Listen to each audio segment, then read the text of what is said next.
அனைவருக்கும் வணக்கம்.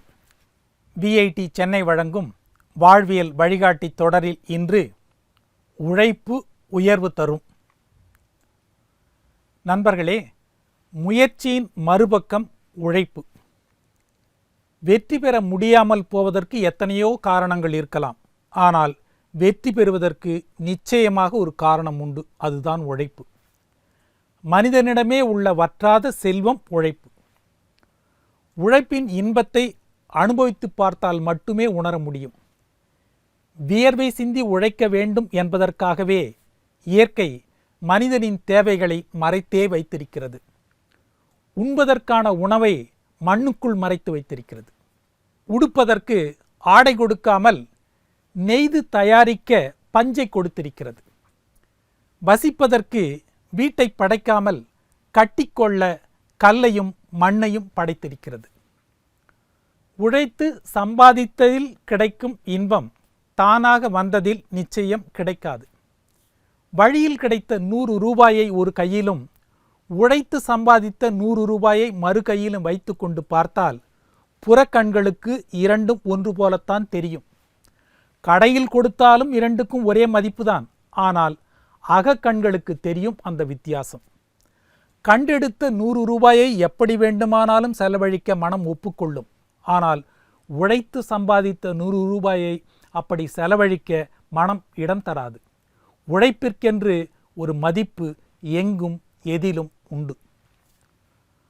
உழைப்பதால் ஏற்படும் களைப்பை விட ஒரே இடத்தில் உட்கார்ந்து இருப்பதால் ஏற்படும் களைப்புதான் அதிகம். சைக்கிள் ஓடுவதால் தேய்வதில்லை, ஒரே இடத்தில் கிடப்பதால் வீணாகிறது. அதுபோல சோம்பேறியாக இருந்து உழைப்பை வீணாக்குவதை காட்டிலும் சுறுசுறுப்பாக இருந்து உழைப்பை பயனுள்ளதாக்குவதுதான் சிறந்த வழி. உழைப்பு செல்வத்திற்கென்று ஒரு தனி சிறப்பு உண்டு. பொன், பொருள், பணம், நகை போன்ற செல்வங்களை இன்று பயன்படுத்தாவிட்டால் நாளை பயன்படுத்தி கொள்ளலாம். ஆனால் இன்றைக்கு பயன்படுத்தாத உழைப்பு செல்வம் என்றைக்கும் வீணானது.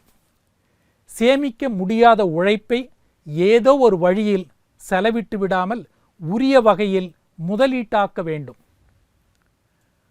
படித்த இளைஞர்களிடம் உடல் உழைப்பை கேவலமாக கருதுகின்ற போக்கு வளர்ந்து வருகிறது. உழைப்பு அதிகம் இல்லாத சுகமான வேலை கிடைக்க வேண்டும், அதுவும் அரசு வேலையாக இருக்க வேண்டும் என்று காத்திருக்கிறார்கள். கிடைக்காத நிலையில் வெறுப்பு கொள்கிறார்கள். என்றைக்கு உழைப்பை கேவலமாக எண்ணி உதாசீனப்படுத்தினோமோ அன்றே நாட்டிற்கு கெட்ட காலம் பிறந்துவிட்டது என்று சொன்னார் மகாத்மா காந்தியடிகள்.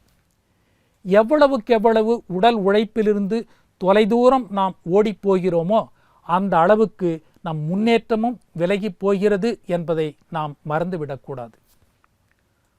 உழைப்பு குறிக்கோளை நோக்கிய திட்டமிட்ட உழைப்பாக இருக்க வேண்டும்.